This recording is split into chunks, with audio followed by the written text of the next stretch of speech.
Muchas gracias y buenas tardes, buenos días a todos. Es un honor poder estar con ustedes por parte de CEDEMA, del Centro de Debate Multidisciplinario Argentino. Voy a estar presentando la mesa de Teoría e Historia de las Relaciones Internacionales. Primero que nada, para introducir un poco la mesa, tenemos que decir que, bueno, que vivimos en un mundo en constante cambio, con avances tecnológicos, polarización política, nuevas hipótesis de conflicto, lo que nos lleva a pensar en un futuro incierto en nuestra disciplina, ¿no? En las relaciones internacionales. Sin embargo, esto no nos excluye y no nos exime de seguir aprendiendo de la teoría de las relaciones internacionales y de la historia de nuestra disciplina. Porque, bueno, como dijeron algunos autores, como Mark Twain, la historia no se repite, pero rima. Entonces, siempre es necesario seguir aprendiendo de la historia de nuestra disciplina. En base a esto, voy a estar representando a los disertantes de la presente mesa, que son Lorenzo Mosquera Ríos, que es licenciado en Ciencias Políticas por la Universidad Autónoma de Madrid, maestrando en Marketing, Comunicación y Consultoría Política por ESIC, es diplomado en Gobierno, Gerencia y Liderazgo Político por la George Washington University y diplomado en Marketing Político y Campañas Electorales en términos de asuntos digitales. Luego seguimos con la exposición de Miguel Domínguez, que es licenciado en Ciencias Políticas, magíster en Estudios de Asia Oriental y doctorando en la Universidad Autónoma de Madrid, magíster en Relaciones Europa-China y responsable de redes de la Asociación Hispánica de Estados sobre China por la AGEC, y es políglota hablando chino, español, inglés, portugués y japonés. En tercer lugar estará la disertación de María Teresa Martín, que es doctoranda en Relaciones Internacionales por la Universidad de Cómputo de Madrid, en modalidad de cotutoría con Harvard University. Es máster en investigación en periodismo y doble grado en periodismo más comunicación audiovisual en UPSA, además de ser estudiante del grado en filosofía y diplomada en estudios europeos por la Universidad de El Salvador. Y por último, contaremos con la disertación de Daniel Eduardo Cedillo, que es licenciado en Relaciones Internacionales por la Universidad Nacional Autónoma de México, estudiante del Diplomado en Introducción a la Geopolítica Crítica, cuenta con experiencia en investigación y docencia, además eh, de especializarse en seguridad, militarización y estudios sobre la República Popular Democrática de Corea. Habiendo hecho esta introducción, eh, creo que es momento de darle el micrófono a los disertantes de esta mesa y a la conducción del Congreso. Ya no, a ver, ahora. Perfecto. Ahora sí, perfecto. Sí, perfecto. Nada, como mencionaba antes, básicamente el análisis que quiero presentar es bajo el título Entre la estabilidad y la concentración de poder.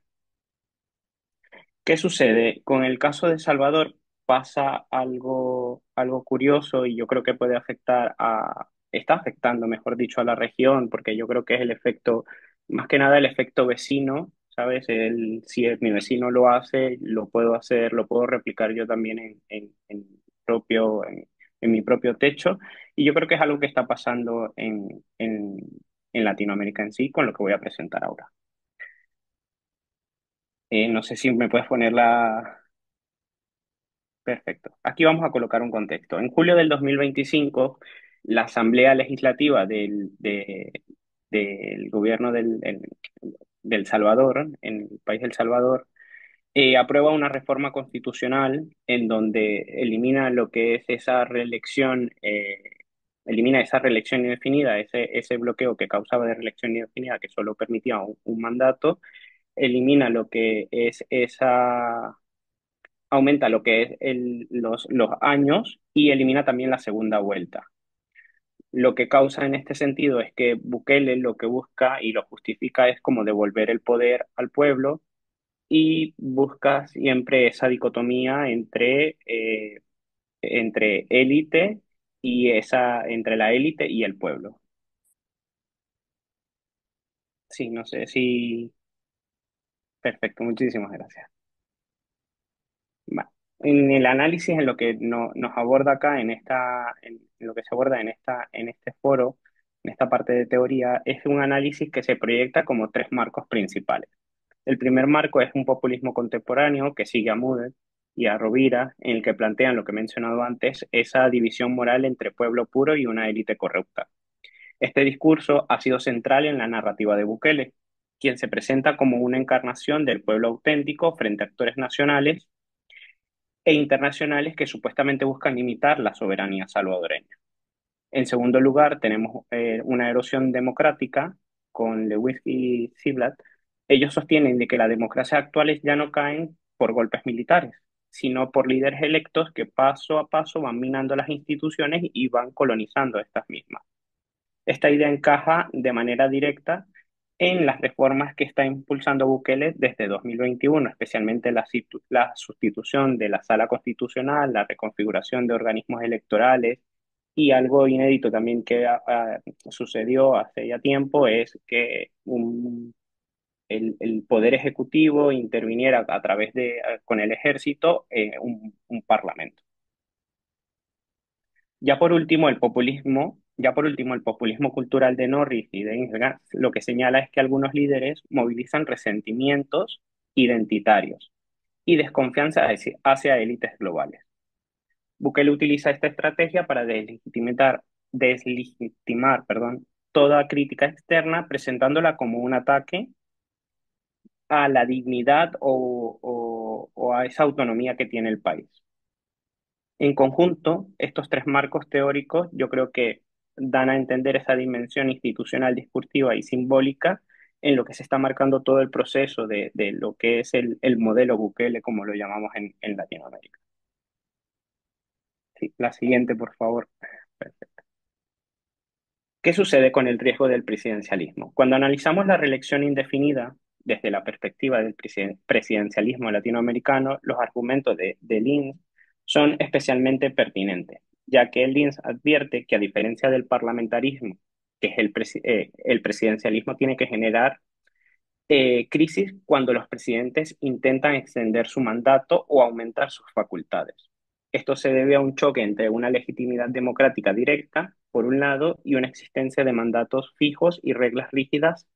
Y por otro lado, tenemos a una historia reciente de la región que confirma este riesgo. Muchos procesos de deterioro democrático han comenzado como la eliminación o flexibilización de los límites de reelección.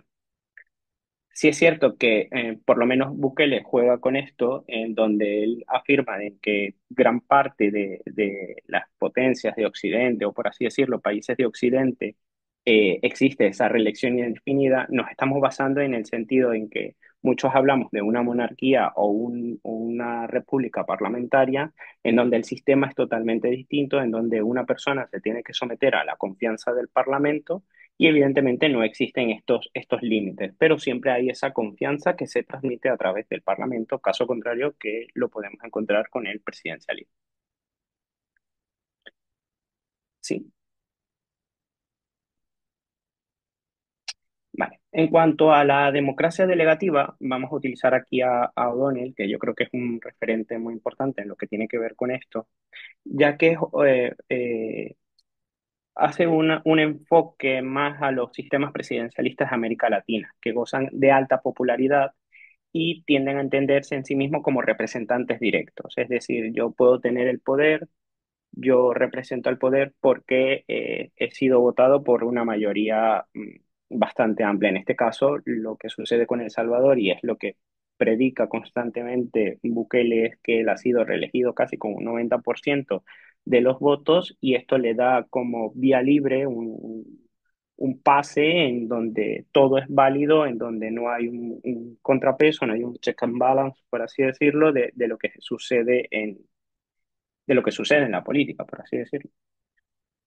Entonces, en este caso, caso importante en lo que sucede en El Salvador es que la destitución de la Sala Constitucional en 2021, reemplazada por jueces afines al oficialismo, permitió reinterpretar artículos constitucionales que piden esta reelección, que fue el caso curioso. O sea, la Constitución de El Salvador, lo que se interpretaba en su momento era que no se podía aplicar a una reelección del presidente que estaba en funciones, por así decirlo, y él lo que hizo fue renunciar unos meses previos para renunciar a la presidencia, para luego poder optar nuevamente a hacer a una reelección. Entonces lo que hizo fue, se realizó una reinterpretación de lo que era la Constitución y por ese modo Bukele logró consolidándose en el poder.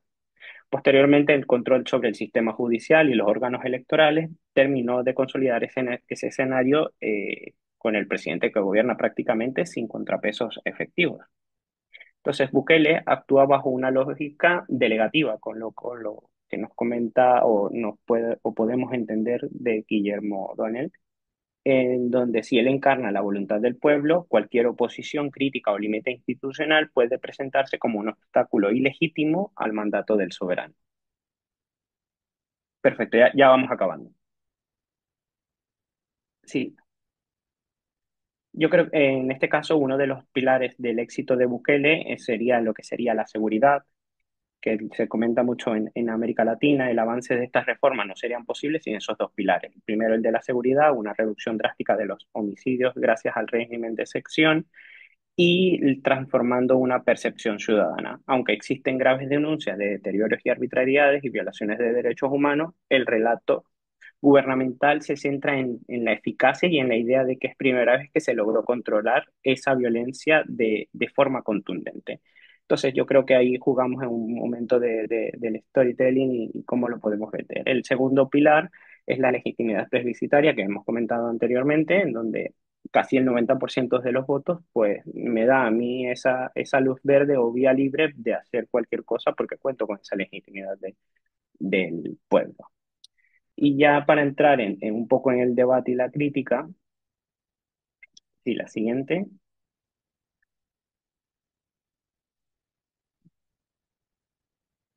Sí, ya para entrar un poco en el debate y la crítica, a nivel de discurso, Bukele ha definido esa reelección indefinida como un argumento que sucede en esos países parlamentarios. Yo creo que aquí repitiendo un poco más de lo mismo, aunque ese argumento, como he mencionado antes, es algo falaz, ya que él hace mención a los sistemas parlamentarios más que a un sistema presidencialista.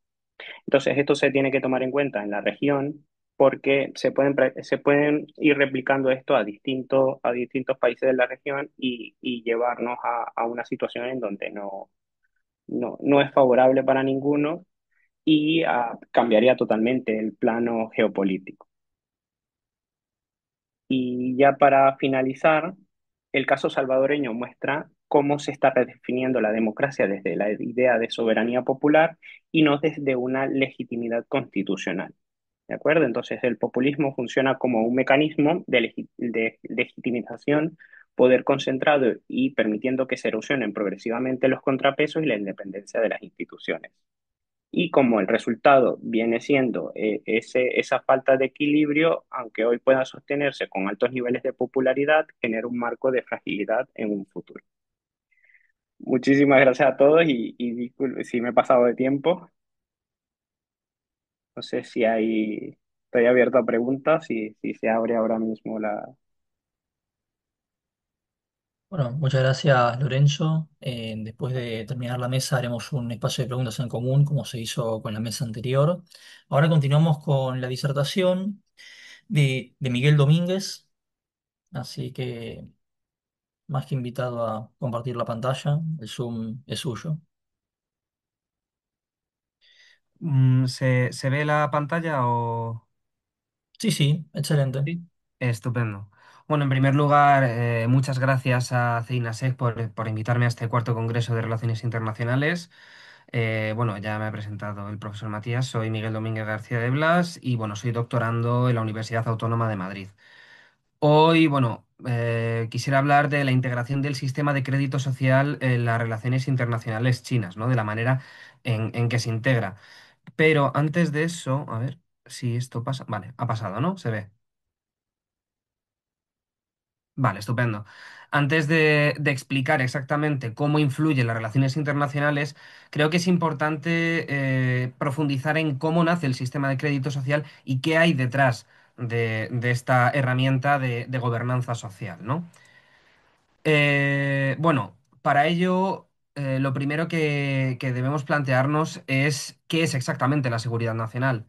Personalmente me gusta mucho la definición del politólogo Barry Buzan, que dice así, librarse de la amenaza y ser capaz, bien sean los estados o las sociedades, de mantener su independencia en lo que se refiere a su identidad y a su integridad funcional frente a las fuerzas de cambio consideradas hostiles.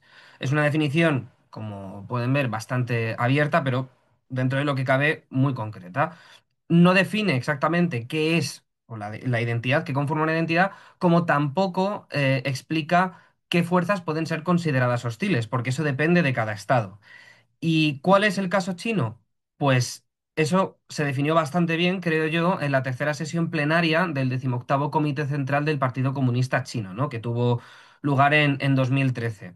En ella, bueno, se debatieron diversos asuntos, entre ellos los retos a superar del país, y son muchísimos. Lo que pasa es que, bueno, los he aglutinado en cuatro grandes grupos. La corrupción, los procesos de democracia popular, la cultura y su uso como herramienta de poder blando y la política exterior. ¿Qué tienen en común? La seguridad. La corrupción, para hacerla frente, se necesita la seguridad. Los procesos de democracia popular se aseguran a través de la seguridad. La cultura y su uso como herramienta de poder blando, como veremos a continuación, es una parte de la seguridad. Y en la política exterior creo que no cabe ninguna duda que la seguridad es un elemento fundamental. Xi Jinping hizo un comentario bastante relevante en este sentido. No hace falta leer todo el texto. Simplemente voy a decir las palabras o voy a leer las palabras señaladas en amarillo. Innovar, gobernanza social y Consejo de Seguridad Nacional. Es decir, que en ese sentido, ¿no? En busca de esa seguridad se requiere de una gobernanza social. Una gobernanza social que se tiene que innovar. ¿Y cómo se innova? A través de una nueva institución denominada Consejo de Seguridad Nacional. Y una vez se conforma esa institución, en 2014 nace lo que es, o lo que hoy conocemos como el sistema de crédito social chino, ¿no? A través de este esquema de planeación para la construcción de un sistema de crédito social 2014-2020. ¿Qué es exactamente? Bueno, pues es una de las muchísimas ramas que tiene el gobierno, el Estado central del país, dentro de los campos como pues, la economía de mercado o, como digo, el sistema de gobernanza social. Em, ¿Cómo funciona? Bueno, primero registra información a través de, bueno, todos creo que tenemos la idea en mente, ¿no? De esas cámaras de alta tecnología que tienen reconocimiento facial, reconocimiento de movimiento, ¿no? Pues registran esa información a través de esas cámaras, analizan los datos mediante unos filtros que veremos a continuación y posteriormente se dan unas recompensas o unas penalizaciones en función de si el gobierno o bueno, el Estado considera que esos comportamientos son buenos o son malos, ¿no? Entre comillas, porque eso es muy relativo, depende de cada uno. Por tanto, primero, no existe un único sistema de crédito social, sino que multitud de ellos, dependiendo de la región, por ejemplo. Es además una pieza clave en la autogestión porque se basa en el modelo del panóptico de Bentman, es decir, esa prisión que tiene una torre en medio y es circular, de tal forma que todos los presos se saben vigilados y por tanto se comportan de una manera determinada, y viene a combinar la seguridad tradicional china con una más moderna. Vale, ¿cuáles son los pilares detrás del sistema de crédito social chino? Bueno, pues para empezar tenemos que hablar del pensamiento tradicional chino. En él hay tres elementos fundamentales. El espacio, que se define como la interacción de unas fuerzas naturales que crean paisajes o escenarios que van cambiando. Por ejemplo, se me ocurre las estaciones, ¿no? Y luego posteriormente el tiempo. Esto es nuclear, esto es fundamental para entender no solamente el sistema de crédito social chino, sino que también todo el gobierno y todo el Estado chino. ¿Por qué? Porque los chinos entienden el tiempo como un ciclo, pero un ciclo que es en espiral, es decir, que es verdad que la historia se repite, pero ellos aprenden de sus errores de tal forma que los errores del hijo no los comete el padre. Y así eso ha permitido que ese sistema de gobierno se haya perpetuado en el tiempo y por tanto conste de una legitimidad. Legitimidad que también proviene del mandato del cielo, este tercer punto clave del pensamiento chino, que nace más o menos en torno a la dinastía Qin. A diferencia del derecho divino europeo, que es algo que es divino, por así decirlo, y que es inamovible, este mandato del cielo puede perderse. ¿Cuándo se pierde? Cuando se pierde la virtud. La virtud, pues, engloba la piedad filial, es decir, el respeto a los mayores, la mesura, ¿no? La sabiduría. Cuando eso se pierde, el gobernante pierde la legitimidad. Y todo lo que... El gobernante es conocido como el Hijo del Cielo y todo lo que gobierna es todo bajo el cielo, ¿vale? Esto lo recogen tanto Confucio, con el confucianismo, como la línea más legalista. La línea más legalista es, digamos, mucho más dura que el confucianismo. Es decir, que mientras que Confucio promueve pues, la virtud, el orden jerárquico, ¿no? y repele el egoísmo, el legalismo también lo abraza, pero a la hora del error es mucho más duro, ¿no? Son opuestas en algunos puntos porque, como digo, Confucio es mucho más laxo, pero hay un núcleo común que veremos posteriormente en el sistema de crédito social. Bueno, la China comunista, ya damos un salto temporal bastante grande, acoge un principio que es el partido de vanguardia, ¿no? ¿Qué es el partido de vanguardia? Bueno, esto nace en, la no- en, bueno, en el libro ¿Qué hacer? De Vladimir Lenin, y básicamente lo que explica es que el partido tiene que formar a una población que se oponga a aquellos que luchen contra el Partido Comunista y los ideales que éste defiende, ¿no? Pues la defensa de los trabajadores, por ejemplo, ¿no? En fin, este tipo de cuestiones que son bastante extensas, pero que no vamos a profundizar por cuestiones de tiempo. Pero creo que la idea se capta. Em, Claro, este ideal de partido de vanguardia ha ido evolucionando con el paso del tiempo. Primero porque, claro, cuando llega Mao, lo primero que hace es implantar una serie de campañas de depuración para controlar a los opositores. En segundo lugar, establece un plan quinquenal que reforma el campo y la industria bajo el paraguas del Estado. Y por último, todo esto consta con una legitimación que es la del mandato del cielo, de la que hemos hablado antes. Es decir, que todo esto se permite porque Mao, dentro de China, es considerado como ese hijo del cielo y se le da permiso para hacer este tipo de cosas. Cosas que aquí en Occidente, pues muchas de ellas serían impensables. Posteriormente, bueno, cuando fallece Mao, toma el control Deng Xiaoping y abre la economía con ese socialismo con características chinas del que tanto se ha hablado y promueve las cuatro modernizaciones que lo que permiten es que haya un crecimiento económico y un mayor control político. ¿Qué sucede? Pues que empiezan a entrar individuos extranjeros, empresas extranjeras, y bueno, esto genera, digamos, un pequeño problema que veremos a continuación. Y sí, con Xi Jinping se endurece bueno, la lucha contra la corrupción y se vincula la disciplina partidaria con el sueño chino y el liderazgo absoluto del Partido Comunista Chino. Esto es muy importante. ¿Por qué? Porque el Partido Comunista Chino entiende que los grandes propietarios, los grandes empresarios ya forman parte del gobierno chino, por lo que ya no hay que perseguirlos, porque ese ideal de partido de vanguardia ya no sirve, hay que remodelarlo, no hay que buscar un nuevo, entre muchas comillas, ¿no? enemigo a abatir. ¿Qué enemigo es ese? El deshonesto.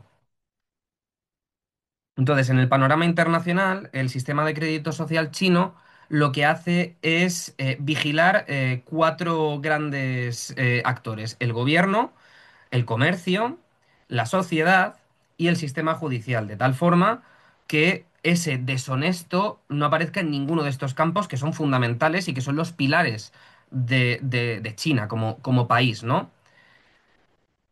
Entonces, de alguna manera, China se convierte en una especie o el sistema de crédito social chino se convierte en una especie de herramienta que promueve este nuevo ideal de partido de vanguardia y, por tanto, de alguna manera también se convierte en un sistema ya no solamente de seguridad civil, sino también de seguridad ideológica, ¿vale? Esto es muy importante.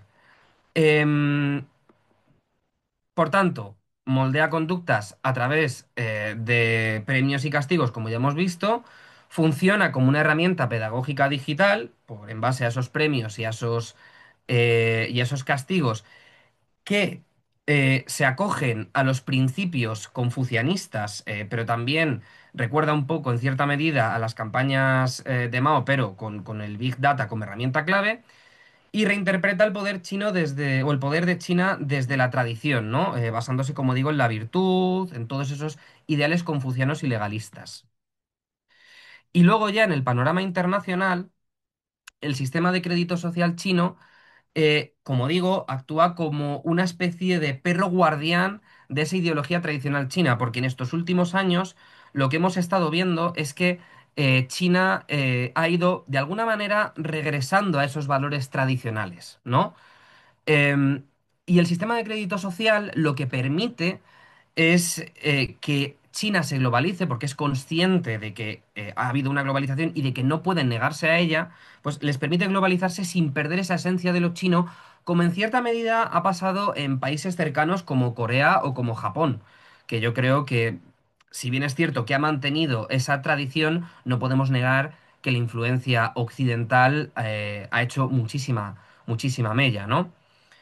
Em, y bueno, este sistema de crédito social chino, por tanto, se presenta como una alternativa a la gobernanza más liberal, y bueno, convierte esa ideología en un dato cuantificable, ¿no? Y en un modelo que está marcado pues por esas crisis democráticas, China intenta de alguna manera exportar ese modelo a sabiendas de que quizá no funcione, cuidado, porque no, China es consciente de que sus modelos no suelen funcionar fuera de sus fronteras, pero sí que lo vende como una herramienta que funciona y que le permite progresar y convertirse en la potencia que es hoy en día, sin perder, ojo, esa esencia que lo convierte en la China que todos conocemos, ¿no?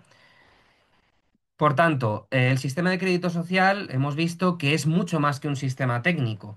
Refleja, pues, la visión china en tanto en lo referido en el poder, en cómo el poder funciona en base a la virtud y cómo esa virtud se acoge a una tradición confuciana y legalista, ¿no? Es una herramienta, este sistema de crédito social chino, puramente pedagógica, como digo, porque los ciudadanos aprenden a través de los premios o de los castigos, que moraliza, por tanto, y donde implica o que implica una vigilancia permanente que en un futuro, quizá no muy lejano, termine dando como resultado una autogestión de la seguridad. Porque como digo, que los ciudadanos chinos se sepan vigilados, porque ya digo, esto es un sistema muy reciente, no todos los chinos saben que existe, ¿no? Pero el momento en el que todos los chinos sepan que existe, se comportarán de una manera determinada, acogiéndose pues a esa virtud. Y por último, su expansión, pues como todo este tipo de circunstancias, ¿no? De asuntos relacionados bueno, sí, podemos decirlo, ¿no? La violación un poco de la privacidad, pues plantea unos dilemas éticos frente al uso de la tecnología y cómo repercute en la libertad y en la gobernanza del siglo XXI. Bueno, y con esto termino. Muchas gracias. Espero que se haya entendido. He ido un poco rápido por cuestiones de tiempo, pero creo que ha quedado todo bastante claro. Bueno, Muchas gracias. muchas gracias, licenciado Domínguez. Ha sido un placer escuchar su disertación. Ahora vamos a continuar con la exposición de María Teresa Martín. Queremos recordarle brevemente a los expositores, a los disertantes que quedan, que contamos con 10 minutos por presentación para así poder acumular tiempo rumbo al espacio de preguntas que tenemos al final. Así que bueno, 10 minutos de disertación. María Teresa Martín, el Zoom es suyo. De acuerdo, muchísimas gracias. Antes de comenzar, quería consultar una cuestión operativa. ¿Tenéis vosotros la presentación o la comparto yo? Yo tengo su presentación, si quiere puedo compartirla ahora mismo. Fenomenal, pues voy introduciendo para así avanzar y no agotar el tiempo. La verdad es que mi intervención se ha articulado sobre una hipótesis axiomática, como todas, ¿no? En este caso hablamos de las infraestructuras tradicionales de la cooperación internacional, puesto que se ven inmersas yo creo que en un episodio de agotamiento estructural, y esto también de alguna forma estriba en inquietudes tanto personales como académicas. Yo soy doctoranda de la Universidad Complutense en turno Harvard University, y ahí trabajamos mucho la aceleración de las crisis globales desde una óptica quizá prospectiva. Por lo tanto, hablamos de crisis climáticas, epistémicas, geopolíticas, incluso normativas. Y esto yo creo que nos exige a nivel de comunidad asumir ajustes ya no solo operativos, sino ajustes que se articulen en torno a una revisión profunda de nuestros principios, de todos los principios que esbozan las acciones internacionales y que se orientan hacia ella. Por lo tanto, yo pretendo hablar de la gobernanza ética no como, digamos, como un ornamento discursivo, sino más bien como una categoría analítica que preveo destinar a la reconfiguración de las lógicas de legitimidad, de responsabilidad y, por último, de coherencia de la política exterior contemporánea. Pasamos a la siguiente diapositiva, por favor, porque ahí sí que me adentro en la crisis de las diplomacias convencionales, puesto que yo comprendo que la simultaneidad de las crisis ha terminado por revelarnos fenómenos muy significativos, con repertorios diplomáticos que ya siendo heredados nos resultan obsoletos y son insuficientes para gestionar algunos escenarios de interdependencia radical. Por tanto, las diplomacias clásicas, si bien fueron diseñadas para un mundo que se caracterizaba por la soberanía estatal y también de la estabilidad relativa, el mundo actual está definido por vulnerabilidades que todos compartimos, por una gran densidad normativa y por algunos actores transnacionales que poseen una creciente capacidad de incidencia.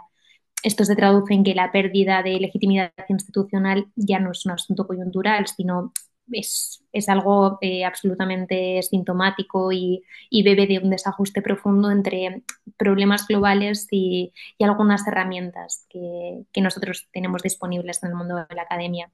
Respecto a la siguiente diapositiva, yo he intentado teorizar la ética como un eje estructurante, digámoslo así. Por lo tanto, este proyecto ha buscado trasladar la ética de un plano meramente declarativo a uno que resulte operativo y de alguna forma nos invita a convertirla en un principio ordenador de nuestras decisiones y ya no hablamos de un mero complemento teórico, que es algo que me preocupaba de cara a las distorsiones interpretativas que pudiera tener el estudio. Por lo tanto, la ética aquí funciona simultáneamente como una lente de diagnóstico que es capaz de iluminar tensiones, opacidades, incluso algunas inercias que ya a estas alturas de la historia se han institucionalizado. Por tanto, desarrollamos una guía normativa que nos permite imaginar nuevas configuraciones de cooperación. Y es muy importante, en la próxima diapositiva, reorientar este concepto de la acción internacional y poner énfasis en la gobernanza, porque tal como lo he planteado, uno de los enunciados más disruptivos de mi marco teórico es esa exigencia de evaluar la acción internacional no únicamente por su eficacia estratégica, sino más bien por su integridad y por su contribución al bien común. La eficacia, entendiéndola de forma aislada, desvincula de la responsabilidad intergeneracional y de la coherencia normativa y es algo que considero que no resulta admisible, porque una política exterior puede ser funcional, pero a la vez tanto ética como políticamente resulta inaceptable. Entonces, si nosotros introducimos esta distinción, lo que logramos es modificar radicalmente los criterios de éxito diplomático y una gobernanza ética, tal como expongo aquí, de alguna forma nos permite iluminar tensiones o reducir esos sistemas de opacidad absoluta, cuestionar algunas inercias de nuestros modelos y también de la arqueología política que necesitamos estudiar para evaluar los impactos negativos y gracias a todo ello podemos formular nuevas lógicas de cooperación. En el siguiente slide podemos hablar de la emergencia que existe respecto a nuevas diplomacias, de la acción internacional y los nuevos modelos de cooperación, porque si bien critico el agotamiento y la obsolescencia de modelos tradicionales, también insuflo algo de esperanza respecto a formas emergentes de diplomacia que operan desde lógicas epistémicas, como anunciaba al comienzo, hasta modelos sociales alternativos. Es muy importante mencionar aquí la diplomacia científica, la diplomacia cultural, incluso las redes internacionales de ciudades, de organismos supranacionales que de alguna forma construyen espacios que terminan por constituir laboratorios de cooperación.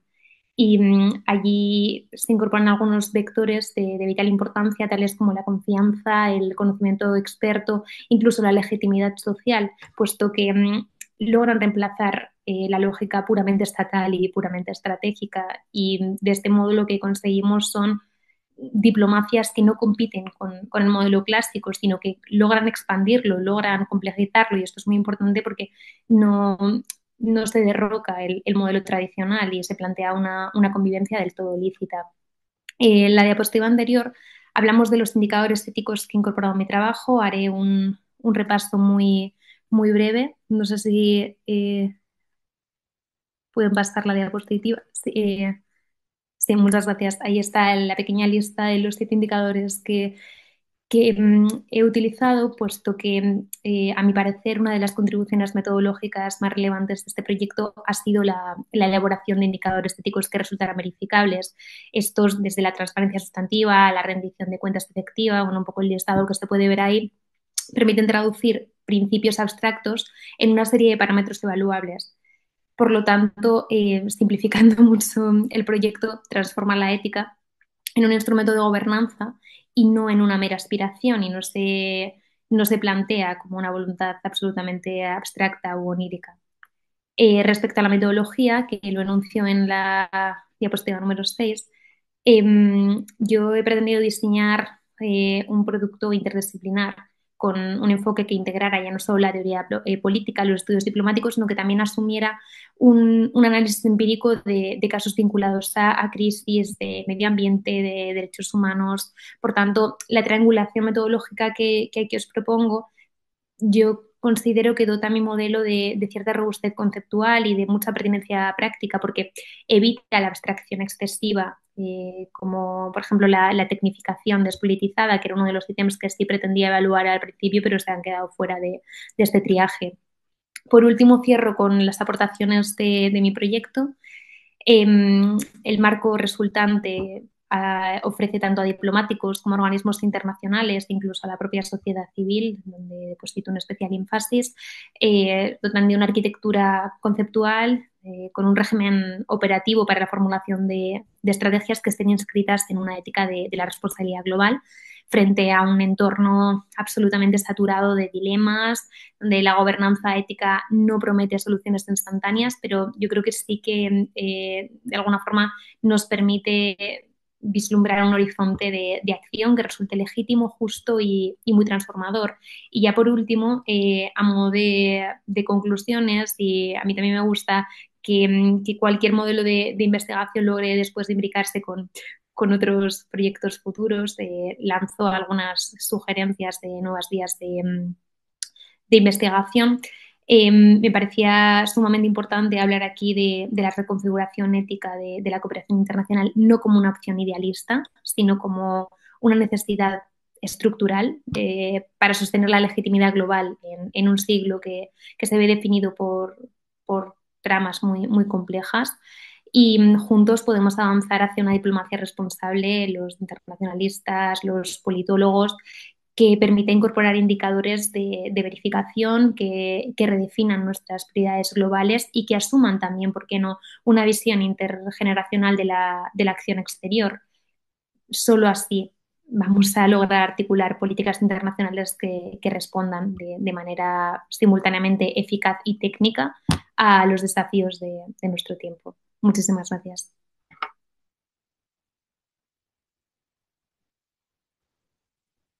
Bueno, muchas gracias, Teresa. Una disertación más que interesante.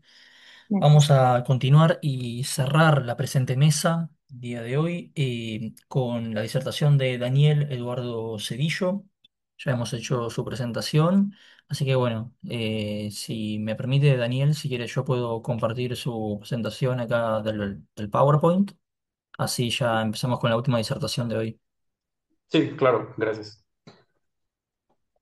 Bueno, comenzando para no perder tiempo, buenas tardes a todos mis colegas allá en España, buenos días, casi tardes a los que nos escuchan aquí en América Latina. Pues a mí me toca cerrar esta mesa número 2 sobre teoría e historia de las relaciones internacionales y pues ahorita les voy a presentar mi tema que está titulado del sujeto al régimen, la idea Yuche como imaginario geopolítico de la República Popular Democrática de Corea. Y bueno, para comenzar, y ahorita nos vamos a la primera diapositiva, es que para entender este concepto de lo que me refiero al imaginario geopolítico, pues vamos a entender o a remitirnos a lo que significa la geopolítica. La geopolítica, pues la vamos, aquí como lo tenemos, va a ser una idea polisémica. Siguiente diapositiva, por favor. va a ser una idea polisémica en la que, pues, según la cita del doctor Saracho, esta no va a tener un contenido específico, sino que va a ser una fantasmagoría que va a afirmar diferentes discursos de dominación y sujeción.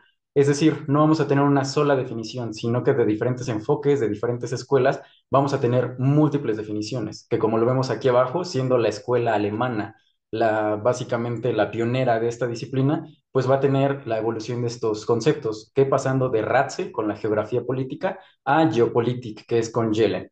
En este caso, pues vamos a tener que este enfoque, esta tradición clásica, va a tener una visión inclinada al realismo político y también al biologismo darwiniano. Es decir, va a considerar al Estado, por un lado, como la organización máxima y por otro lo va a concebir como este organismo vivo que necesita expandirse y necesita territorio. Este pensamiento, pues básicamente permeó en todo el continente europeo en el siglo XIX y, como lo vemos en esta cita de Lacoste, pues la geopolítica va a ser propia del pensamiento europeo. Siguiente, por favor.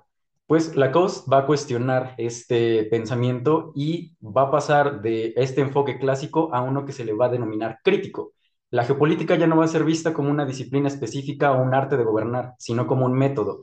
Este método tiene el objetivo de estudiar las rivalidades de los poderes, las influencias sobre los territorios y las poblaciones que en ellos habitan. Es decir, ahora ya no va a ser un análisis estatocéntrico, sino que se va a estudiar a las rivalidades, a las influencias que tienen sobre los territorios y, muy importante, a las poblaciones que en ellos habitan.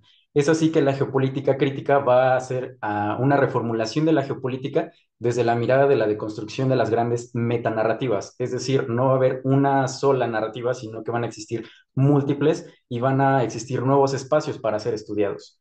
Siguiente, por favor. Ya no se va a tener un enfoque objetivo o determinista. Va a existir pues sí, un nuevo enfoque. Y gracias a la ruptura epistemológica, pues va a existir una nueva manera de concebir el espacio, de concebir las relaciones internacionales. Y por supuesto van a existir nuevas teorías, nuevos conceptos. Y este es uno de ellos, el imaginario geopolítico. Este es concebido como las representaciones, las narrativas y los discursos que estructuran la manera en que los actores van a concebir el espacio geográfico y las relaciones internacionales. Estos no van a ser neutrales, van a estar cargados de ideología, de poder y por supuesto también van a moldear la percepción de la idea de la otredad, que esto es importante. Aquí el teórico Jero Otoatei menciona que desde el enfoque teórico, este va a ser una pequeña parte de la lucha para descolonizar nuestra imaginación geográfica y para demostrar que otras geografías y otros mundos son posibles, fuera de este enfoque occidental. Siguiente, por favor. Aquí no me detengo mucho, simplemente mencionar que en este trabajo pues quiero analizarlo desde las escalas. En primer lugar, desde la escala corporal, pasando a la de la población, a la estatal y finalmente a lo global. Esto tiene que ver con la biopolítica debido a que, y rescatando una cita de Michel Foucault, menciona que estamos en una sociedad de la sexualidad, debido a que los mecanismos de poder se van a dirigir al cuerpo. Y lo que quiero analizar es cómo la ideología Yuche de Corea del Norte va a aterrizarlo desde el cuerpo para crearlo básicamente todo un andamiaje teórico y construir un imaginario geopolítico. Siguiente, por favor. Voy un poco rápido para entender qué es la idea, aquí me equivoqué, la ideología Yuche, y este va a tener múltiples traducciones e interpretaciones. Se puede decir que es la autoconfianza, la independencia, la autonomía o la autarquía, pero desde una cita del mismo régimen en un discurso, ellos tienen como significado esta ideología a que el hombre es dueño de todo y lo va a decidir todo. Significa que es dueño del mundo y que desempeña el papel decisivo en la transformación del mundo y en la fragua de su propio destino. Es decir, esta idea mantiene como núcleo al sujeto, al cuerpo. Es por eso que vamos a partir de esta escala. De hecho, esta idea logra una unidad entre la población y el partido para legitimar el discurso nacionalista. El objetivo que se tiene es lograr la revolución norcoreana, según el discurso claramente, y el éxito de la revolución solo se va a poder lograr con el apoyo de las masas. Es por eso que se puede afirmar que el Juche se va a encontrar en una intersección entre el conocimiento y el poder. Siguiente, por favor. Rápidamente, hay tres principios directivos para esta idea Yuche, que es la independencia política, la autosuficiencia económica y la autodefensa en la salvaguarda nacional. La independencia política es claro que ellos van a regir a su estado sin interferencia de otros estados. Por tanto, esto, aunque suene un poco contradictorio, ellos mencionan que no van a estar en contradicción con el internacionalismo. De hecho, lo va a afianzar. Igualmente en la autosuficiencia económica, aunque se tiene la idea de que ellos trabajan, por así decirlo, a puertas cerradas, pues no, para lograr esta autosuficiencia claramente se tienen que apoyar con el intercambio comercial, con el internacionalismo. Claro que el fin último es la autosuficiencia, pero para llegar a eso primero se tienen que apoyar del comercio. Finalmente, la autodefensa en la salvaguardia nacional va a ser la construcción de una industria bélica propia, pues para defender esta soberanía que quieren defender, esta independencia política frente al imperialismo. Siguiente diapositiva. En este caso, para que esta ideología yuche tenga este éxito, vamos a iniciar, como había dicho, desde el cuerpo del norcoreano. ¿Por qué? Porque la ideología, el yuche, menciona que el hombre tiene esta capacidad de transformar la realidad y que puede lograr este camino a la revolución. De hecho, aquí entre paréntesis pongo la palabra Sasusong, que se refiere a esta capacidad que tiene el hombre de transformar el medio, de construir su propio camino.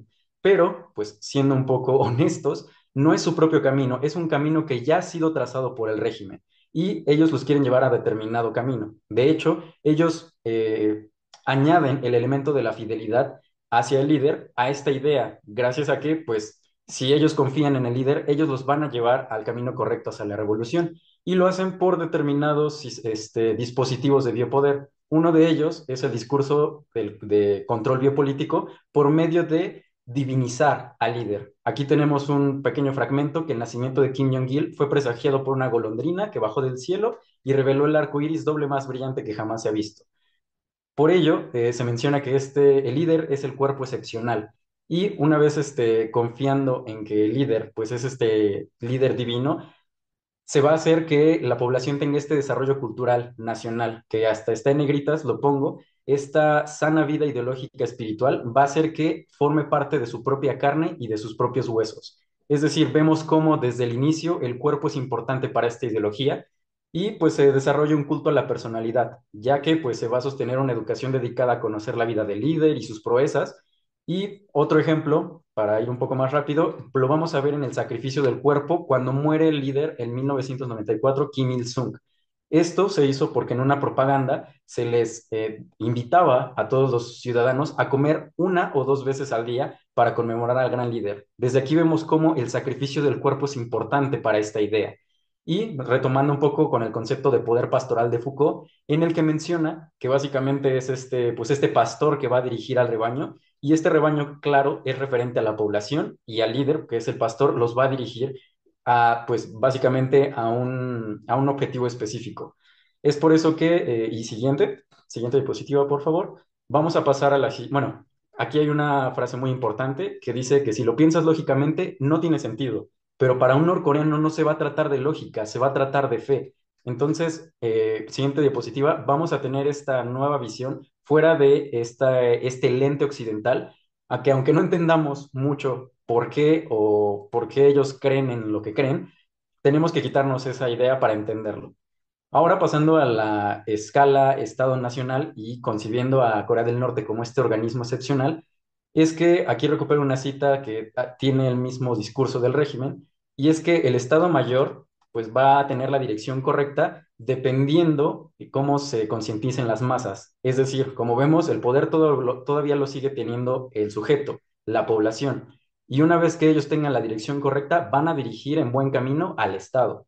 Aquí Foucault también menciona que las guerras ya no se hacen en nombre del soberano al que hay que defender, se hacen en nombre de la existencia de todos. Es decir, como lo vemos, ya no se va a hacer solamente por pelear por Corea del Norte, sino que ellos tienen la idea de pelear por el éxito de la revolución. A esto nos referimos que se pasa a un poder finalista, un poder con un solo objetivo.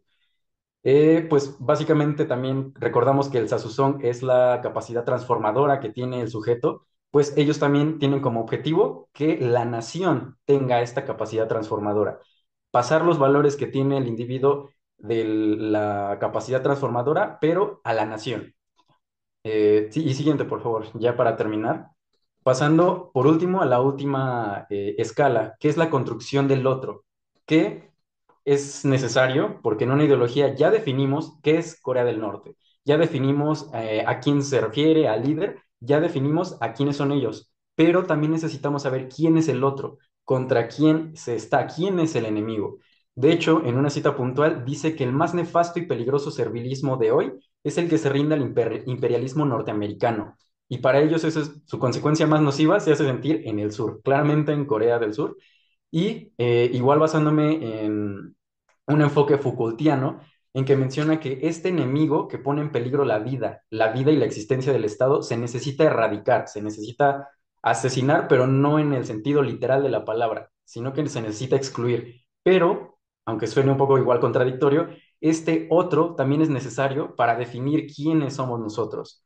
De hecho, retomando una cita de la maestra María del Carmen Arias Sánchez, en el que va a explicar las motivaciones que tiene Corea del Norte por tener su programa militar, por armarse a sí mismo. Número uno va a ser por la seguridad, para blindarse de cualquier enemigo que ponga en riesgo pues su soberanía contra el imperialismo norteamericano, como lo hemos visto.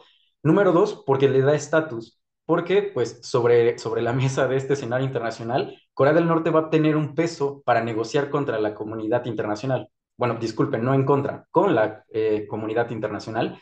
Y finalmente, como su política interna, ya que va a legitimar la razón de ser del régimen.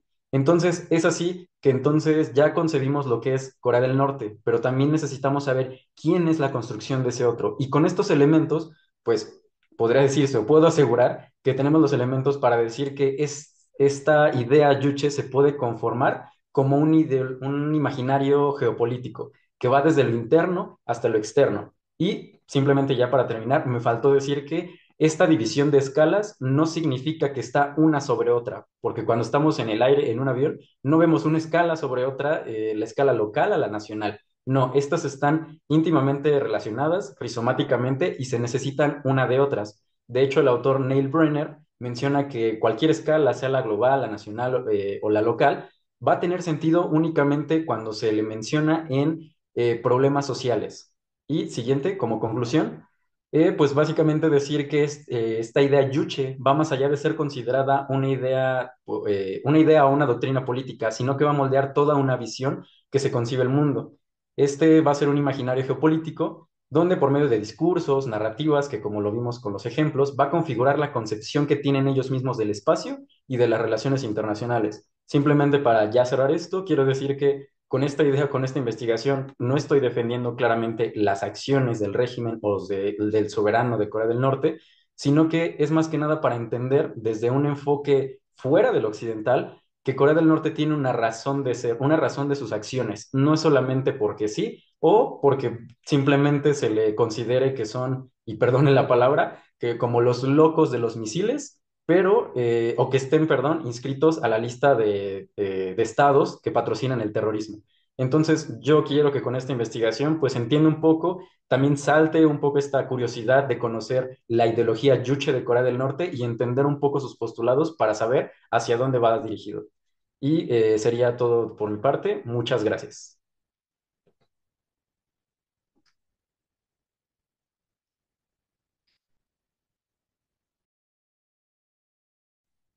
Bueno, muchas gracias, Daniel. Más que, más que interesante esta disertación acerca del régimen de Corea del Norte. Bueno, a continuación abrimos el espacio de preguntas para todos los que quieran realizar. Pueden escribir en el chat y vamos a ir leyendo. Pedimos por favor que indiquen para qué disertante, para qué expositor se dirige su pregunta.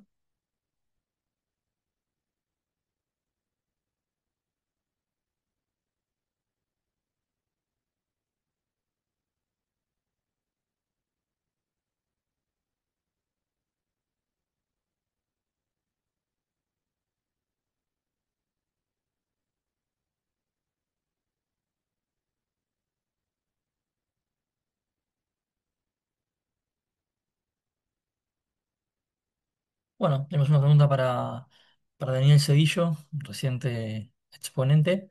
¿Cómo plantea ese imaginario con la idea de una posible reunificación en Corea del Norte?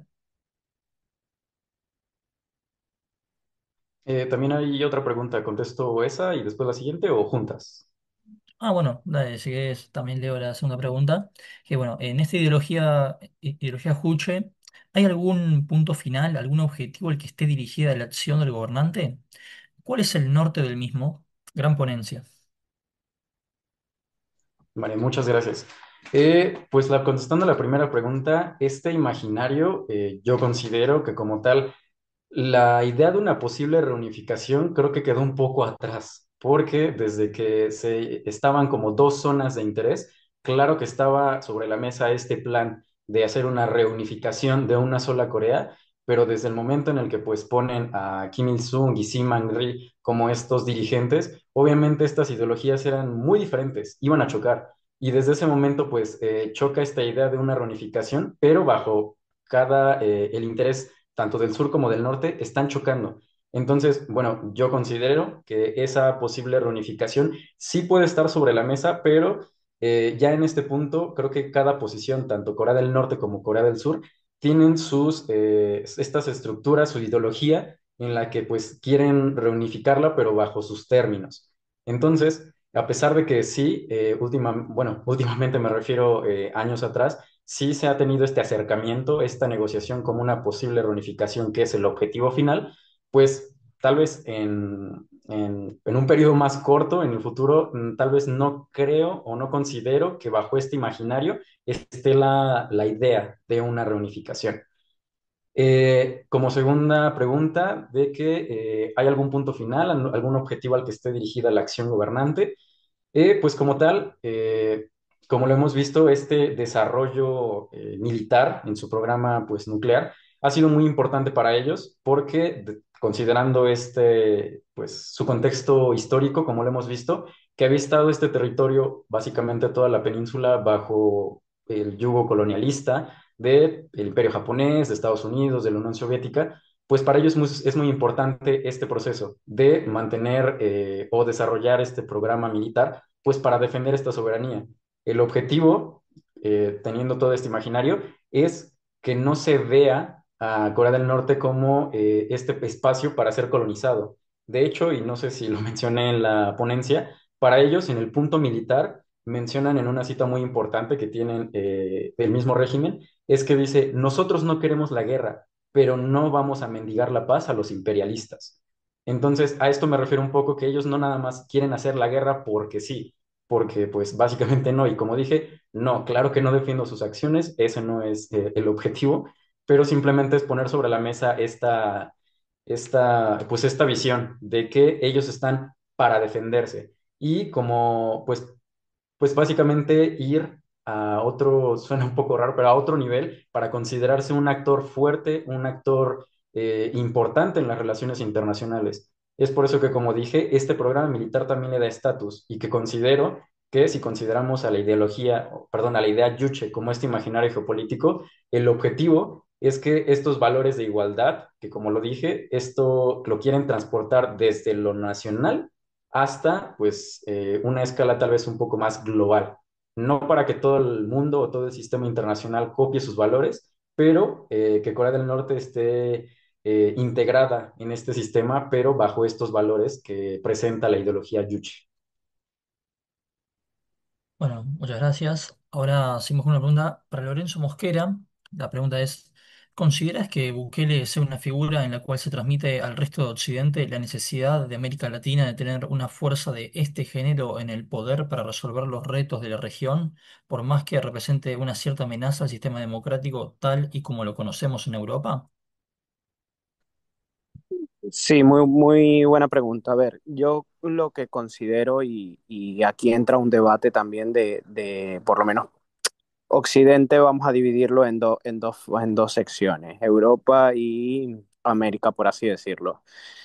Para los europeos, yo creo que consideran la situación un poco antidemocrática, pero para América Latina, o vamos a dejar a Estados Unidos fuera, para América Latina el modelo de Bukele es bastante efectivo porque sí es cierto de que preocupan muchas cosas en el día a día del ciudadano de a pie de calle, por lo menos lo que es la inseguridad, que es algo básico que se sufre, es el pan nuestro de cada día, por así decirlo. Ellos consideran, los ciudadanos lo ven como que vale cualquier cosa. Entonces empieza a haber esa dicotomía también entre perspectivas dentro del mismo Occidente. Yo creo que es un modelo, a ver, fracaso no es porque resultado está dando, el modelo Bukele, pero sí es cierto que se ha saltado muchos parámetros legales que no todo es válido. Para el fin, no, el fin no tiene que justificar los medios.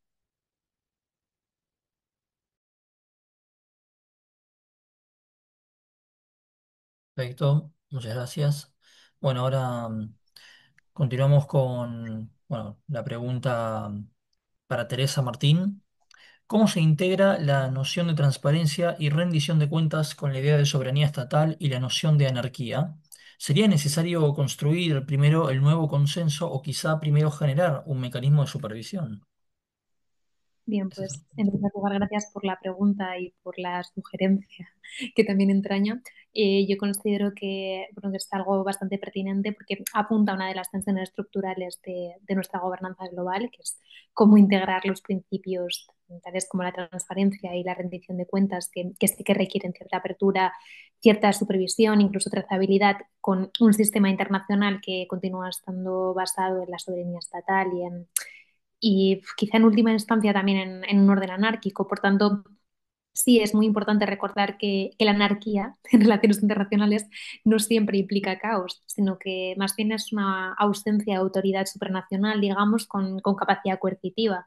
Y en este contexto, la soberanía constituye el principio organizador de nuestros sistemas. Esto implica que cualquier mecanismo de transparencia no puede imponerse de manera jerárquica, sino que debe surgir de acuerdos que resulten o bien de la internalización de normas compartidas o acuerdos voluntarios distribuidos de una forma mucho más genuina. Entonces, desde esa perspectiva, transparencia y soberanía no son necesariamente antagónicas.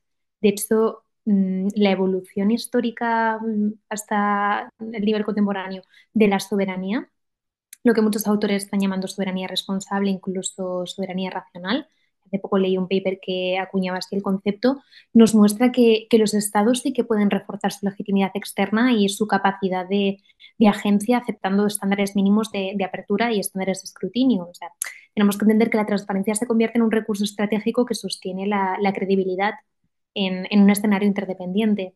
Y respecto a la cuestión de la secuencia, que quiero ser muy esquemática, pero no dejarlo de lado, si es necesario construir primero un consenso o, por el contrario, establecer mecanismos de supervisión para impulsar este contexto, yo creo que la experiencia comparada sugiere que ambos procesos son, no, bueno, son co-constitutivos, digamos, ¿no? Porque los consensos puramente discursivos suelen, a mi parecer, resultar insuficientes sin instituciones que los anclen. Pero los mecanismos de supervisión impuestos sin un suelo normativo que compartan tienden a ser percibidos como intrusivos, perdón, incluso neoimperiales. Por tanto, el enfoque más realista y éticamente sostenible consiste en avanzar de manera iterativa, ¿no? Con pequeños acuerdos normativos que produzcan mecanismos básicos de reporte o incluso de verificación. Y estos, a su vez, generan grandes incentivos y elevados niveles de confianza para ampliar el consenso.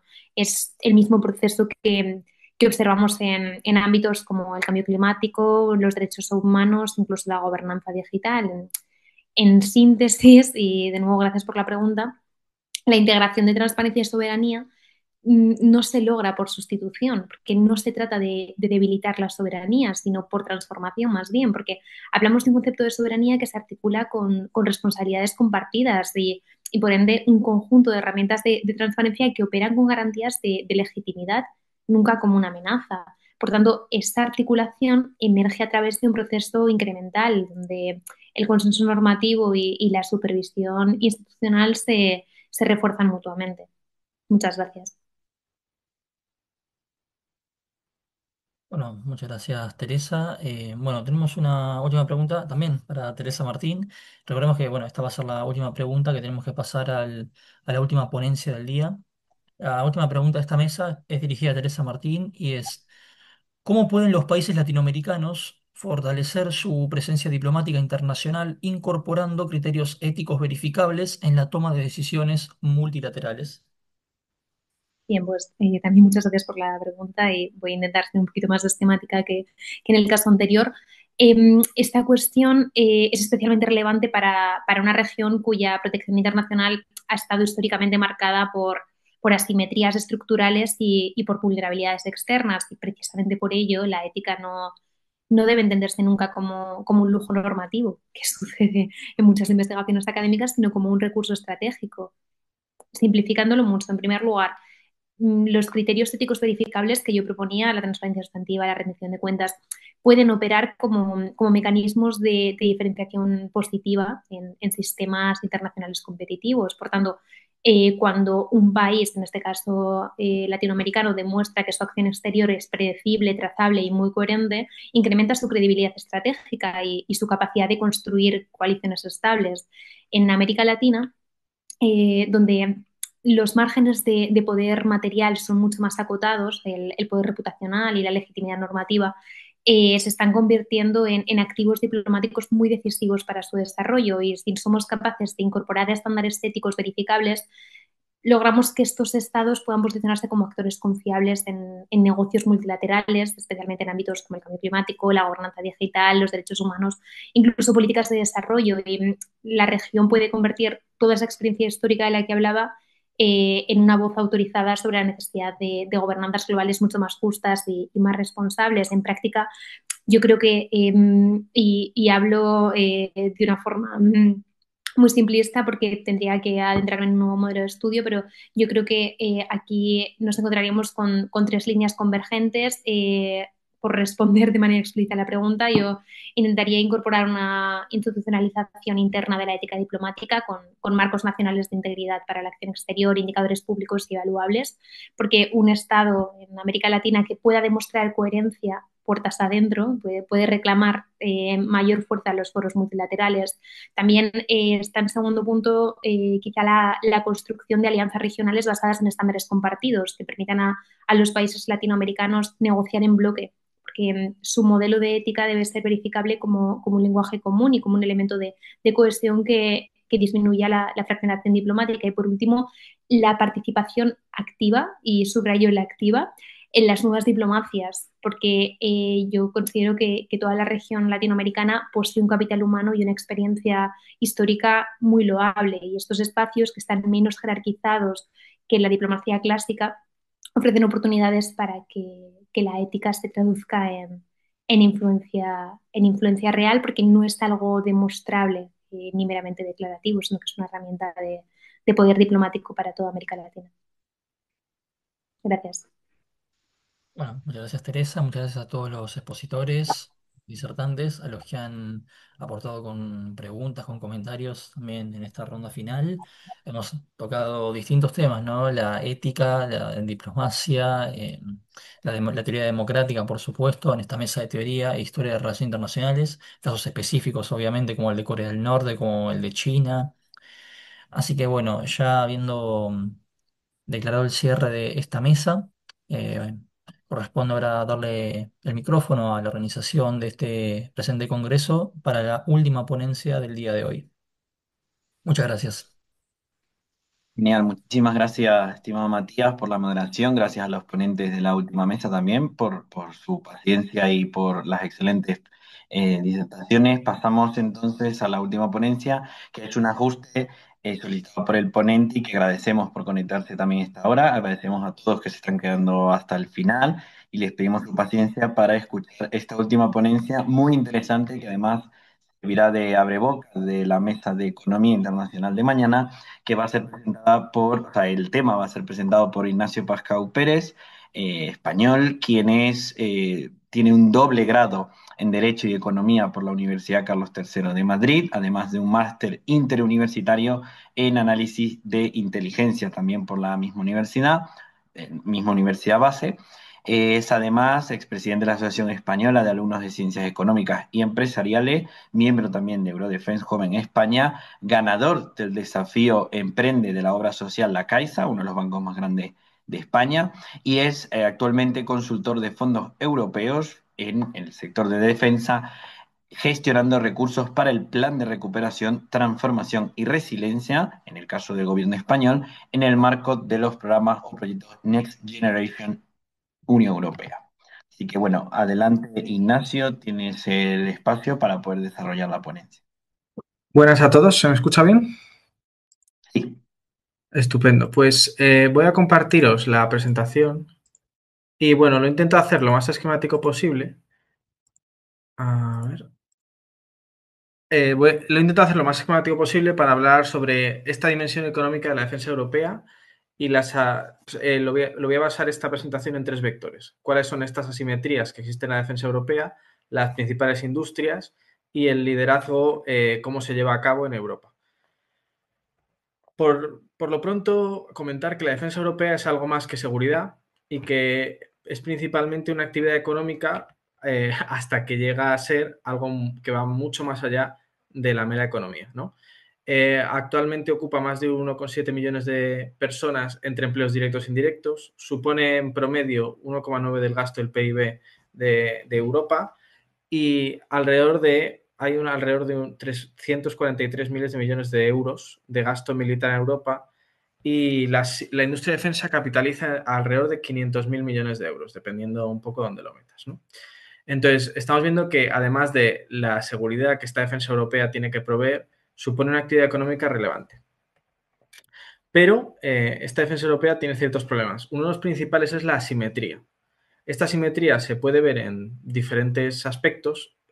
Algunos de ellos pueden ser las prioridades entre el flanco sur y el este de Europa. En algunas capacidades, ya que el flanco este ha podido priorizar el armamento para guerra convencional por la amenaza rusa frente a operaciones localizadas en el mar que puede tener el sur europeo, pero también y principalmente en el gasto en relación al gasto en completo gubernamental que los países dedican a la industria de defensa o a la defensa europea, ¿no? Aquí hemos visto, y continúo con la presentación, que el gasto es muy dispar y lo ha sido durante los últimos años. En datos del año pasado, algunos países como Polonia, Grecia o incluso Inglaterra y Francia estaban por encima del 3% del PIB en gasto en defensa y en cambio otros países, como podemos ser España, pero también Italia, Portugal o incluso Alemania, estaban entre el 1 y el 2. Esta evolución, aunque ha convergido hacia arriba, ha aumentado las diferencias. En el año 2014, Polonia está en 1,88 y algunos países como Grecia en el 2,22, otros países como Eslovaquia en el 0,98 y todos esos países, o la mayoría, han aumentado considerablemente el gasto en defensa debido a la inestabilidad creciente en la región, pero también a las exigencias por parte de la OTAN. Este aumento en el gasto en defensa ha sido desigual y solo ha aumentado las diferencias entre los países que más invierten y menos. Aquí podemos ver cómo este aumento en el gasto en defensa ha sido sostenido y lo que pasa es que ha sido muy dispar. Actualmente hay un compromiso para los países que forman la OTAN de lograr llegar a un 5% del gasto del PIB en defensa. Algunos países, como puede ser Polonia, como hemos dicho Grecia o incluso Francia, están relativamente cerca de llegar a ese gasto, pero otros países como los del sur de la OTAN, Italia, Portugal y España, estamos muy, muy lejos de llegar a ese nivel. Y está habiendo ciertas discrepancias de cómo se llega, porque se están metiendo diferentes tipos de inversiones que pueden no tener nada que ver con la defensa convencional como la conocemos. Por otro lado, y dentro del vector de la industria de defensa, se han encontrado algunos problemas y desafíos durante los últimos años. Uno de los principales problemas es la dispersión, ya que la mayor parte de las empresas de defensa en Europa son pequeñas y medianas. Y esta dispersión provoca que no se pueda lograr la escalabilidad y la integración necesarias para poder competir en el mercado global y para poder tener los mejores productos a disposición de los países europeos y que puedan mantener su autonomía estratégica. Hablando de esta misma autonomía, podemos ver cómo casi el 80% de las adquisiciones de armamento militar de la industria de defensa provienen de Estados Unidos, que es el socio principal de la Unión Europea y también el principal líder de la OTAN, pero crea una gran dependencia de las empresas estadounidenses y en general de la relación que tienen los países europeos con Estados Unidos. Además de esto, podemos ver que en Europa tenemos grandes duplicidades porque actuamos como países independientes que están en alianzas conjuntas o en organizaciones internacionales pero que siguen queriendo tener cierta autonomía estratégica propia y esto provoca grandes duplicidades. Aquí he puesto un ejemplo con los 17 tipos de tanques europeos que existen, pero 19, pero a continuación mostraré algún ejemplo más. Y luego está el tema de que en Europa desde 2008 la austeridad ha reinado y las inversiones en defensa, aunque se aceleraron a partir de 2022 y de toda la situación en Ucrania, siguen siendo insuficientes para lograr esa disuasión que se pretende conseguir frente a otros actores internacionales. Aquí vemos algunas de las principales empresas del sector defensa en Europa. Vemos que se concentran en 4 o 5 países, principalmente el Reino Unido, Francia y Alemania, con especial mención a Italia, y luego algunas otras empresas de países pequeños o transnacionales como puede ser Airbus. Pero en general está bastante concentrada en estos 3 o 4 países y luego tenemos muchas pequeñas y medianas empresas. Hablando de las duplicidades que existen en Europa a la hora de la defensa, podemos ver cómo si comparamos el ejército estadounidense o las Fuerzas Armadas estadounidenses con las europeas, en Europa tenemos 19 tipos de tanques diferentes y por tanto cada tanque con sus partes, sus tipos de mantenimiento y en Estados Unidos tienen uno. Pero este ejemplo lo podemos ver en la artillería, en los destructores y las fragatas o en cosas como los misiles antiaéreos.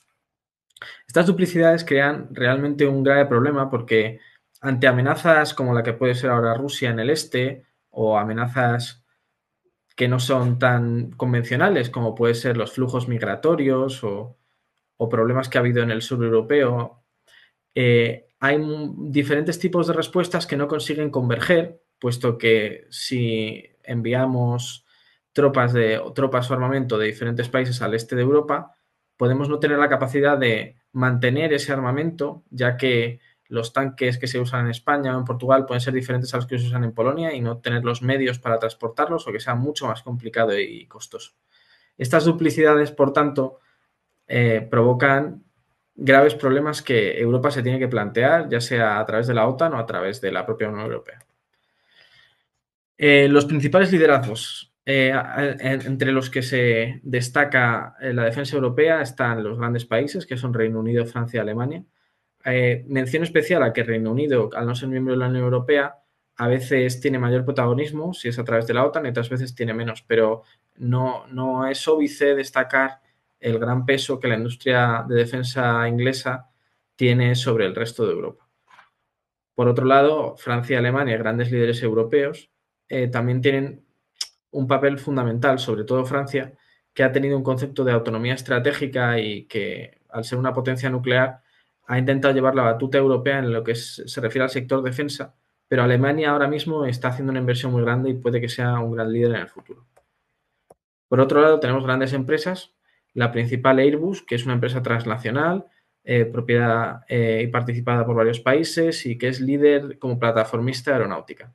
También tenemos otras grandes empresas como la inglesa BAE, la alemana Rheinmetall, la italiana Leonardo o la francesa Thales. Estas empresas suelen ser los campeones nacionales de sus respectivos países y están especializadas, pero también son multidisciplinares. En España en particular, la mayor empresa de defensa podemos hablar que es Navantia o Indra. Navantia como gran plataformista naval, aunque ha tenido graves problemas en los últimos años para conseguir cumplir con los acuerdos internacionales y la construcción de ciertos navíos y submarinos que tenía propuesto. Indra, que hasta ahora está principalmente especializada en tecnología, pero que desde hace 1 o 2 años el gobierno intenta convertir en el gran campeón como plataformista terrestre de España, aunque este proceso es largo y tedioso y como vamos a ver, estas industrias les cuesta mucho desarrollarse porque la inversión que han tenido ha sido muy desigual y muy baja durante los últimos años y el sector defensa requiere de inversiones grandes en largos periodos de tiempo para poder conseguir ser muy eficiente. En conclusión, la defensa europea ha estado marcada por la falta de inversión los últimos 10 o 20 años y por las grandes asimetrías entre países que han invertido en diferentes tipos de industria, que tienen diferentes prioridades y que por tanto provocan graves problemas que dificultan esta defensa europea. Los principales que yo he identificado, pero que se podrían añadir más, son la grave dependencia de Estados Unidos, que dificulta la autonomía estratégica, las duplicidades que existen, que impiden la escalabilidad, el mantenimiento y la reducción de costes de esta defensa, y por otro lado, la dispersión en diferentes tipos de empresas que realizan lo mismo, en empresas pequeñas y en empresas que no logran competir a nivel mundial por los mejores contratos y, por tanto, por desarrollar la mejor tecnología en el sector de defensa. Ahora mismo Europa se enfrenta a un momento decisivo porque tenemos que decidir todos los europeos, en particular los que estamos en la OTAN, pero todos los países europeos, qué tipo de modelo queremos. Si un modelo autónomo estratégico que integre diferentes empresas, diferentes capacidades para lograr una mayor eficiencia, o si queremos seguir siendo dependientes de Estados Unidos, mantener duplicidades y ser mucho más ineficientes y, por tanto, irradiar una menor disuasión e incluso tener capacidades menores para intervenir allá donde lo deseemos. Esta es más o menos la conclusión que tengo. Por supuesto, estoy a su disposición para cualquier pregunta que quieran hacer y bueno, ya lo dejo a disposición.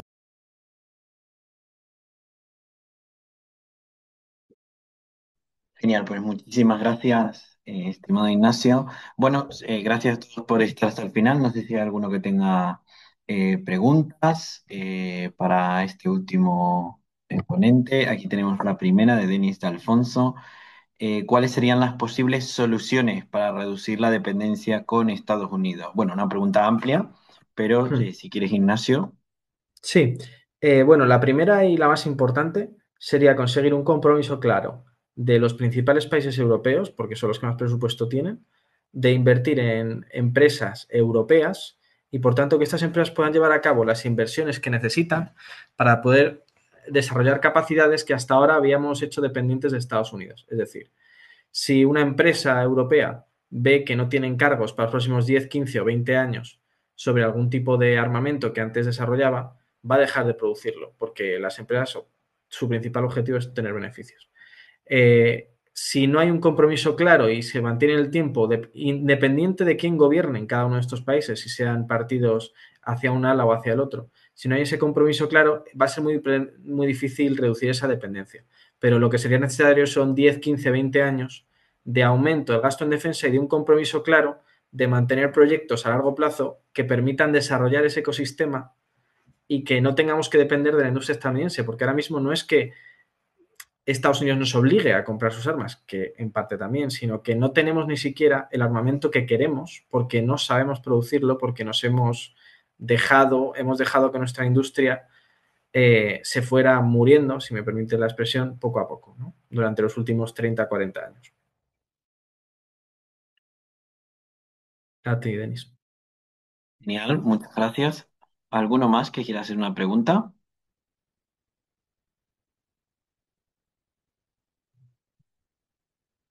Yo quisiera aprovechar mientras... mira, justo hay uno más, perfecto. Si no, iba a romper un poco el hielo. Pedro Canoni pone, ¿usted cree que la logística es un factor determinante en el éxito de las fuerzas armadas aliadas, tanto para el combate como para su producción? Sí, sobre esto comentar que es un tema que se está debatiendo, sobre todo en el seno de Europa, ya fuera parte de la OTAN, porque lo que se ha estado viendo es que en caso de que hubiera una amenaza en el flanco este, que ahora mismo está muy en auge, por el tema de Rusia y Ucrania, las fuerzas aliadas del oeste de Europa occidental, como puede ser Europa, o sea, como puede ser España, Portugal o incluso Francia, tardarían bastantes días en llegar hasta el frente oriental o el frente ruso. Entonces, ahora mismo se está llevando a cabo un estudio sobre cómo se deben mejorar las vías ferroviarias y cómo podemos mejorar las infraestructuras para que sea posible esa defensa común, porque actualmente bueno, la guerra es logística muchas veces, se está viendo en Ucrania, se ha visto con el fallo, podemos decir, la derrota inicial de Rusia, que no consiguió lograr sus objetivos militares principalmente por problemas logísticos. Entonces, creo que es clave la logística para cualquier fuerza armada y en Europa es más clave que nunca porque si tenemos problemas en el sur o problemas en el este o donde ocurran, debemos ser capaces de lograr llevar nuestro armamento y nuestros soldados allí, lógicamente, para poder ser eficaces. Si no, no sirve nada tener los carros de combate y los aviones guardados en el almacén.